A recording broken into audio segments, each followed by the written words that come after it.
দোকানদারদের স্টাইলে মোচমোচে মজাদার পেঁয়াজু ভাজা সিক্রেট রেসিপি দেখে নিন আমার আজকের ভিডিওর মাধ্যমে। আশা করি আমার বন্ধুদের কাজে লাগবে।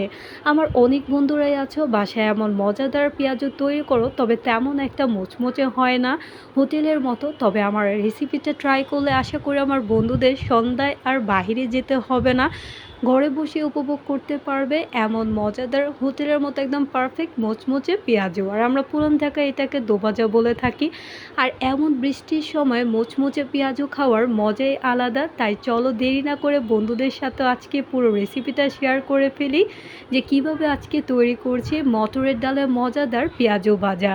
আর এখানে ডালটা হচ্ছে আমি ভালো মতো করে ধুয়ে এখানে পানি দিয়ে ভিজিয়ে নিয়েছি, এতে ডালটা সুন্দর মতো করে হচ্ছে সফট হয়ে যাবে। আর ডালটা পানিটা ভালো করেছে জালি দিয়ে ঝরিয়ে নিলাম, এতে হচ্ছে পেঁয়াজু ভাজাটা খেতে সত্যি দারুণ আর স্টিকি হয়।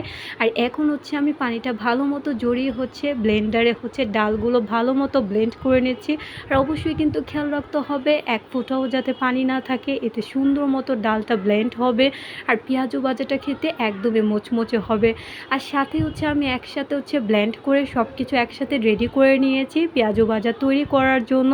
আর খুবই অল্প উপকরণ দিয়ে কিন্তু এই মজাদার হোটেল স্টাইলে মোচমোচে পেঁয়াজু তৈরি করে ফেলতে পারবে। আর এখন হচ্ছে আমি আগে থেকে ব্লেন্ড করে হচ্ছে মটরের ডালের বাটাটা নিয়ে নিলাম, সাথে হচ্ছে পেঁয়াজ কুচি নিয়ে নিয়েছি একটু বেশি করে।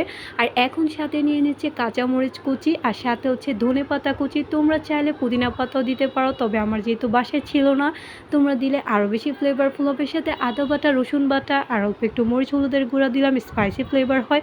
সাথে লবণ। আর এখন অবশ্যই হচ্ছে বেকিং সোডা দিয়েছি খাবারে, তোমরা এটা কিন্তু মাস্ট বি দিবে। আর এটাই হচ্ছে মেন ইনগ্রিডিয়েন্ট একদমই হোটেলের মতো মুচমুচে করার জন্য।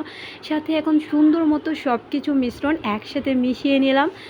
এখন হচ্ছে পেঁয়াজগুলো ভেজে নেওয়ার জন্য তেলটা আমি আগে থেকে গরম করে নিয়েছি। আর এখন একে একে হচ্ছে হাত দিয়ে শেপ দিয়ে প্রতিটা পেঁয়াজও হচ্ছে তেলে ছেড়ে দিচ্ছি। আর অবশ্যই হচ্ছে মিডিয়াম ফ্লেমে হচ্ছে তেলে ভেজে নিতে হবে, এতে সুন্দর মতো পেঁয়াজগুলো ভাজা হবে আর ভেতর দিক থেকেও মোচমোচে হবে আর খেতে কিন্তু পুরোপুরি দারুণ লাগবে।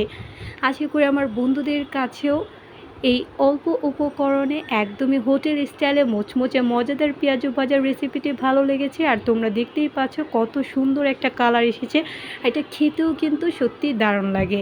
আশা করি আমার বন্ধুদের কাছে রেসিপিটা ভালো লাগলো, তোমরাও কিন্তু বাসায় ট্রাই করবে একদমই হোটেলের স্টাইলে অল্প উপকরণে মজাদার মোচমোচে মজাদার পেঁয়াজু রেসিপি।